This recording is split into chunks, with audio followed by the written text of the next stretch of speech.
ছবিতে যাকে দেখছেন একগাল ভরা হাসি নিয়ে এক থালা পাঁপড় হাতে নিয়ে পোজ দিয়ে ছবি তুলছে, সে কিন্তু বিভিন্ন কাজে এঙ্গেজ থাকতে ভীষণ ভালোবাসে।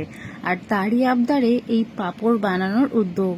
বাড়িতে বেশ কয়েকদিন ধরে অনেকটা সাবু পড়েছিল, আর সেই সাবু দিয়ে ভাবলাম পাঁপড় বানানো যাক। এর আগে একটা আমি সাবুর পাঁপড়ের রেসিপি শেয়ার করেছিলাম, সেটা এখনো পিন করা আছে, চাইলে আপনারা দেখে নিতে পারেন। সেই রেসিপি আর এই রেসিপি প্রায় একই, কিন্তু সেই রেসিপিতে আপনারা অনেক আমাকে ভালোবাসা দিয়েছেন, তার জন্য আমি ভীষণ আপ্লুত। আর আবারও আজকে ওই একই সাবুদানার পাঁপড়ের রেসিপিটি করছি।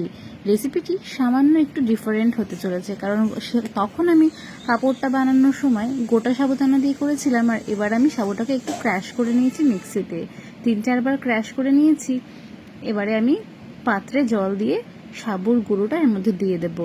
আর এখানে কিছু মশলা আমি আগে থেকেই রেডি করে রেখেছি, যেরকম চিলি ফ্লেক্স আর টমেটো ধনেপাতার একটু কুচি আর সামান্য একটু কাঁচা লঙ্কা কুচি।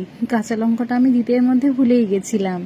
এই যে এবারে জলের মধ্যে সাবুর গুঁড়োটা দিয়ে ভালো করে নাড়িয়ে নিতে হবে।